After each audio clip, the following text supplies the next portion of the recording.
Hello everyone, welcome to academy of civil engineering. Bharat के स्वतंत्रता संघर्ष को हमने 3 चरणों में डिवाइड किया था, 3 कैटेगरीज में डिवाइड किया था। पहला उदारवादी, दूसरा आएगा आपका क्रांतिकारी राष्ट्रवाद का जो टाइम था वो, और तीसरा गांधी युग। गांधी युग पे प्रथम और तृतीय चरण, फर्स्ट और थर्ड कैटेगरी पे हमने पहले ही वीडियो बना दी है।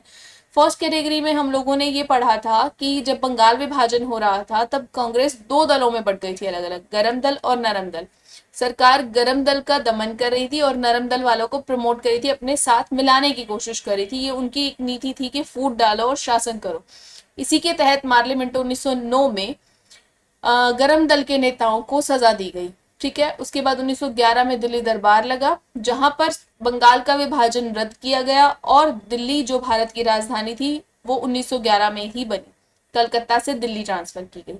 ठीक है, इतना हमने पिछली वीडियो में डिस्कस कर लिया था। आज हम पढ़ेंगे क्रांतिकारी राष्ट्रवाद को, जिसमें गरम दल के नेताओं ने, लाल बाल पाल ने अलग अलग जाकर छोटे छोटे संगठन बनाए, जिनमें ब्रिटिश सरकार से बदला लेने का हो, उनकी दमन की नीतियों का विरोध करने के लिए या उनके अगेंस्ट लड़ने के लिए संगठन बनाए गए। जिन क्योंकि ना स्वतंत्रता सबका ही मिला जुला एक संघर्ष था, सबके एफर्ट्स थे उसमें, चाहे वो नरम दल के थे चाहे वो गरम दल के थे। इवन मुस्लिम लीग ने भी बहुत बड़ा कंट्रीब्यूशन दिया था, जहां पर आगे हम पढ़ेंगे कि जब ये तीनों एक हो गए थे लखनऊ समझौते में।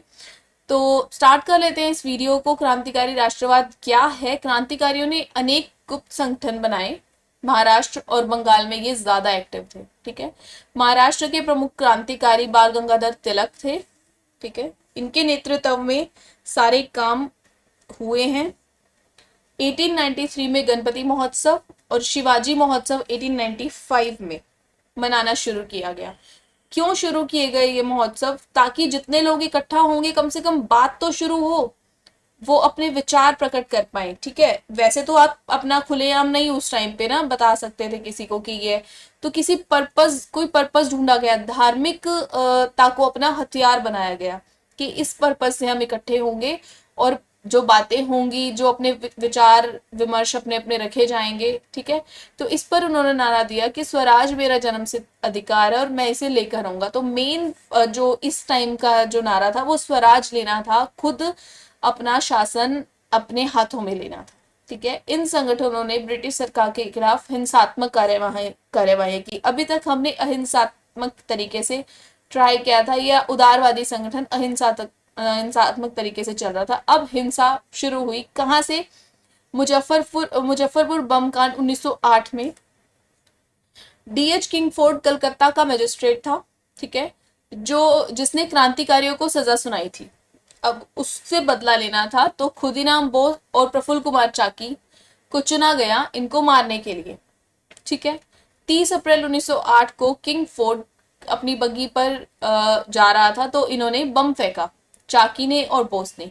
वो खुद तो बच गया, लेकिन एक जो उनका सहायक था, या कह सकते हो कि उनसे सहानुभूति रखने वाला एक व्यक्ति, मिस्टर कैनेडी, उसका परिवार उसमें मारा गया, फैमिली मतलब बच्चे और बीवी। तो इस चीज का अब सदमा लगा, तो चाकी ने तो आत्महत्या कर ली और बोस को गिरफ्तार कर लिया गया 11 अगस्त 1908 को, और उनको फांसी दे दी गई। इतनी बात ठीक है। उसके बाद दूसरी बात कर लेते हैं। मनिकतुला गार्डन हाउस कलकत्ता पर हथियार चलाने और प्रशिक्षण करने के लिए छापेमारी की गई। अब जब छोटे छोटे संगठन बने, तो उन संगठनों में ये संगठन भी थे और उनके लिए प्रशिक्षण की जरूरत थी। हर किसी को नहीं आता था ना ये हथियार चलाना, तो अब वहां पर छापेमारी की गई। तो पुलिस ने अरविंद घोष और अन्य क्रांतिकारियों को पकड़ा और आजीवन कारावास दे दिया। अरविंद घोष को रिहा कर दिया गया और वो पौंडीचेरी चले गए। यहाँ पर औरविले आश्रम की उन्होंने स्थापना की। इस समय पौंडीचेरी में फ्रांसीसी उपनिवेश था, ब्रिटिश सरकार नहीं थे, फ्रांसीसी थे। ठीक है, उसके बाद अब ये दूसरा जो कांड है, वो बस आपको ये नाम याद रखने हैं किसने शुरू किए। हार्डिंग बम कांड 1912 में, जो हार्डिंग थे उनका है, जो हार्डिंग वायसराय रह चुके हैं भारत के, तो ये रास बिहारी बोस ने किया था। कर्नल वायली की हत्या 1909 में मदन लाल धींगड़ा लंदन में की थी। दिल्ली बम कांड है तो दिल्ली में ही किया होगा 1912 में, रास बिहारी बोस और बसंत कुमार ने मिलकर ये किया था। काकोरी ट्रेन डकैती की थी 1925 में, रामप्रसाद बिस्मिल और बसंत कुमार ने। सैंडर्स की हत्या हम सबको पता ही है, हमने सबने भगत सिंह मूवी बहुत देखी है। सैंडर्स हत्या 1928 में सरदार भगत सिंह लाहौर में की गई थी। जनरल डायर हत्याकांड 1940 उधम सिंह लंदन, इस पर भी अभी मूवी आई है उधम सिंह पे। लेफ्टिनेंट आर्महर्स्ट और ड्रेड हत्या ये 1897 पूना में हुई थी, चापेकर बंधुओं ने ये किया था। ठीक है, अब कुछ एक संगठन थे जो विदेशों में भी थे। India home rule league society की स्थापना की गई 1905 में श्यामजी कृष्ण वर्मा ने। इंडिया इंडिपेंडेंस लीग 1907 में तारक दास नाथ ने। गदर पार्टी की स्थापना लाला लाजपत राय ने 1913 में, और हिंद एसोसिएशन 1913 में सोहन सिंह भाकना ने। ठीक है, प्रथम विश्व युद्ध 1914 से लेकर 1918 तक लड़ा गया था। प्रथम गुट जर्मनी, ऑस्ट्रिया, इटली, तुर्की। ठीक है, दूसरा फ्रांस, रूस, इंग्लैंड, ये दोनों सामने सामने की पार्टी थी जो युद्ध में शामिल हुए थे। प्रथम विश्व युद्ध के समय भारत का वायसराय लॉर्ड हार्डिंग थे। हमने भी पढ़ा था कि वो बम कांड भी हुआ। युद्ध के शुरू होने के बाद दिसंबर 1914 में कांग्रेस का एक मद्रास अधिवेशन हुआ जो भूपेंद्र नाथ बसु की अध्यक्षता में हुआ। ये पहली बार था जब इस अधिवेशन में कोई गवर्नर मौजूद थे जिनका नाम है लॉर्ड पेटलैंड। अभी तक हमने नहीं पढ़ा था ना पीछे कि कोई भी गवर्नर कांग्रेस के अधिवेशन में शामिल हो रहे हैं, तो ये पहली बार था, क्वेश्चन आ सकता है, तो ये इंपॉर्टेंट है, याद रखना। और उसके बाद होम रूल लीग की स्थापना की गई 1916 में। ये सारी एक्टिविटीज ना आसपास ही घूमती हैं, ये इंटरकनेक्टेड है एक दूसरे से। होम रूल लीग 1916 में, लखनऊ समझौता भी 1916 में हुआ। ठीक है, तो होम रूल लीग की स्थापना, पहली बात तो होम रूल लीग का मेन उद्देश्य क्या था? स्वराज, सबका यही था। श्रीमती एनी बेसेंट और बाल गंगाधर तिलक ये मेन थे जिन्होंने होम रूल लीग की स्थापना की। एनी बेसेंट 1893 में भारत आई, थियोसॉफिकल सोसाइटी की वो नेता थी, तो ये भी इंपॉर्टेंट है। 16 अप्रैल 1916 में तिलक ने बेलगांव में, मुंबई महाराष्ट्र हुए प्रांतीय सम्मेलन में इस लीग का गठन किया और गठन की घोषणा की, जिसके अध्यक्ष जोसेफ बैप्टिस्टा थे। ठीक है, 1915 में लाला लाजपत राय ने अमेरिका में एक होम रूल लीग का गठन किया, तो ये भी इंपॉर्टेंट है।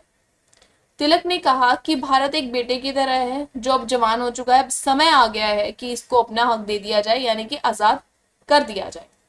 ठीक है, तिलक ने होम रूल लीग की मांग धर्म निरपेक्षता पर रखी और भाषा के आधार पर प्रांतों को बांटने का घोषणा किया, सुझाव दिया। जो भी था उनका डिमांड एक ही थी कि भाषा के आधार पर प्रांतों को बांट दिया जाए। अब तिलक और एनी बेसेंट ने अपनी अलग अलग एरियाज में लीग स्थापित की, होम रूल लीग। तो तिलक ने महाराष्ट्र में, कर्नाटक में, एनी बेसेंट ने मद्रास तमिलनाडु में। ठीक है, मुख्यालय इसका बेलगांव था और इनका अड्यार मद्रास था। एनसी केलकर और जोसेफ बैप्टिस्टा इसके अध्यक्ष थे, और सचिव, और एनी बेसेंट ने जो लीग स्थापित की उसके सचिव थे जॉर्ज अरुंडेल। तिलक का नारा था कि स्वराज मेरा जन्मसिद्ध अधिकार है, और एनी बेसेंट ने स्वशासन की स्थापना। अब तिलक का था एक बहुत ही लिमिटेड सा एरिया चाहते थे, लेकिन एनी बेसेंट इसको वर्ल्ड लेवल, मतलब इंडियन लेवल पे लेके जाना चाहती थी, पूरा कवर करना चाहती थी वो। तिलक ने प्रसार किया मराठा केसरी से, और एनी बेसेंट का कॉमनवेल्थ और न्यू इंडिया। ठीक है, ये प्रसार माध्यम थे इनके। 1916 में जब कांग्रेस अधिवेशन लखनऊ में हुआ, जिसमें अंबिका चरण मजुमदार अध्यक्ष थे, यहीं पर लखनऊ समझौते पर हस्ताक्षर किए गए। मदन मोहन मालवीय ने इस समझौते का विरोध। लखनऊ समझौता 1916 क्या था? ये लखनऊ समझौता, ये वो टाइम था, ये वो समझौता था जहां पर कांग्रेस के नरम दल, गरम दल और मुस्लिम लीग तीनों एक जगह पर अपनी मांगों का समर्थन देते हैं कि हमें तो स्वराज की मांग चाहिए। तो यहाँ पर अब बंगाल अधिवेशन से ये अलग, बंगाल विभाजन से ये अलग हुए थे, अब लखनऊ समझौता में ये एक हो गए हैं। इस समझौते में कांग्रेस ने विधान परिषद में मुसलमानों को अलग से प्रतिनिधित्व देने का स्वीकार कर लिया था। इसके बाद इस पर इंडिया अर्नेस्ट के लेखक वैलेंटाइन शिरलोल ने तिलक को भारतीय अशांति का अन्नदाता कहा। ठीक है, ये इंपॉर्टेंट है, ये वर्डिंग कई बार देके पूछ लेते कि किसने कही है। ठीक है, सरकार का रुख इस पे क्या था? अब उन्होंने इतने बड़े लेवल पे आंदोलन छेड़ दिए, हिंसात्मक कार्रवाई की, तो कुछ तो सरकार भी करेगी, और वो तो वेट ही कर रहे थे कि ये लोग करे और हम अपना जवाब दें। ठीक है, तो उन्होंने 23 जुलाई 1916 को तिलक का जन्म जो तिलक जी का जन्म दिवस था, इम्पोर्टेंट है, सरकार ने शोकोज नोटिस जारी कर दिया उनके लिए। और गांधी जी ने अपनी यंग इंडिया में लिखा कि ये अभिव्यक्ति की आजादी की बहुत बड़ी जीत है। ठीक है, इस पर अब अरेस्ट एनी बेसेंट को भी किया था, जिस पर सुब्रमण्यम अय्यर ने अपनी नाइटहुड की उपाधि भी लौटा दी थी। ठीक है, अब 20 अगस्त को 1917 में सरकार ने मॉन्टेग्यू घोषणा की, जिसमें स्वशासन की मांग को सैद्धांतिक रूप पर माना गया। कहने की बात है, दे देना तो कुछ था ही नहीं। उन्होंने सीनियर लेवल पे अपना बंदा बिठा दिया, कंट्रोल सारा उसी के हाथ में, बस लोगों को दिखाने के लिए कि आपको आपके स्वशासन, आपका होम रूल दे रहे हैं। ठीक है, बट ऐसा कुछ था नहीं। अब इस घोषणा के बाद जब दिसंबर अधिवेशन हुआ कलकत्ता में, दिसंबर 1917 अधिवेशन, तो एनी बेसेंट को अधिवेशन का अध्यक्ष बनाया गया। ये पहली विदेशी महिला थी जो कांग्रेस की अध्यक्ष बनी थी। तो एनी बेसेंट इंपॉर्टेंट है। अब इस संदर्भ में इनके एक स्टेटमेंट भी है कि मैं एक प्रेरक कार्य कर रही हूँ और सोए हुए देश को जगा रही हूँ। मॉन्टेग्यू घोषणा थी क्या 1917 की? 20 अगस्त 1917 को भारत सचिव एडमिन मॉन्टेग्यू उत्तरदायी सरकार बनाने की घोषणा करते हैं, जिसका उद्देश्य स्वतंत्रता आंदोलन को कमजोर करना था। 8 जुलाई 1918 को मॉन्टेग्यू चेम्सफोर्ड रिपोर्ट प्रकाशित हुई, जिसका आधार बनाकर भारत सरकार अधिनियम 1919 बनाया गया। तिलक ने इस घोषणा को सूर्यविहीन उषा काल की संज्ञा दी। इसमें सूर्यविहीन उषा काल मतलब सूरज के बिना ही सुबह हो रही है। ठीक है, तो मॉन्टेग्यू थे भारत सचिव और चेम्सफोर्ड थे वायसराय। तो उन्होंने यहाँ पर आकर ये रिपोर्ट प्रकाशित की और ये भी साथ ही डिसाइड किया कि 10 साल के बाद इस पे एक कमीशन फिर बैठेगा, जिसके जो इसकी समीक्षा करेगा। ठीक है, लेकिन नरम दल के नेताओं ने सुरेंद्रनाथ बनर्जी के नेतृत्व में 17 अगस्त 1918 को एक सभा बनाकर इस रिपोर्ट का स्वागत किया। अब यहाँ पर फिर से कांग्रेस के दो टुकड़े हो गए। अब कांग्रेस अलग से बन गई, राष्ट्रीय उदारवादी संघ, नेशनल लिबरल लीग, जो आज के टाइम में अखिल भारतीय उदारवादी संघ, ऑल इंडिया लिबरल फेडरेशन बनी। इन्हीं नरम दल के नेताओं ने मॉन्टेग्यू घोषणा को भारत का मैग्ना कार्टा कहा। देखो, अब कांग्रेस के कुछ नेता अभी तो लखनऊ समझौते में एक हुए थे, अब फिर यहाँ पर इनको लगा कि बहुत सही चीज है ये। ठीक है, सुरेंद्रनाथ बनर्जी एंड टीम को, तो इन्होंने इस रिपोर्ट का स्वागत किया। लेकिन एक्चुअली जो नेताओं को लग रहा था या जो था एक्चुअल में कि वो सिर्फ क्या कर रहे हैं, हमें एक दिखावे के लिए स्वतंत्र कर रहे हैं, जबकि हम स्वतंत्र हैं ही नहीं। वो भी पढ़ लेते हैं आगे। मॉन्टेग्यू चेम्सफोर्ड सुधार था क्या, जिसको मॉन्टफोर्ड भी बोला गया। भारत में पहली बार लोक सेवा आयोग की स्थापना की गई। ठीक है, राज्य परिषद, विधानसभा दो अलग अलग ये बना दिए गए। अब संख्या देखो 60 थी राज्य परिषद में, चुनाव करके निर्वाचित होके आएंगे 34 और मनोनीत 26, टाइम 3 साल का। विधानसभा की तरफ आए तो 145 यहाँ पर है, 103 होंगे निर्वाचित, मनोनीत होंगे 42, 5 साल का टाइम है इनका। ठीक है, अब द्वैध शासन प्रणाली क्या थी? केंद्र की अभी नहीं थी, केंद्र की आई थी 1935 में, भारत सरकार अधिनियम 1935 आएगा वहां पर, यहाँ पर इसमें दोहरी शासन प्रणाली लागू होगी। अभी प्रांतों में की थी। आरक्षित और हस्तांतरित। आरक्षित में वो सीटें थी जहां पर direct control government, British government का होगा, न्याय की, वित्त की और पुलिस की।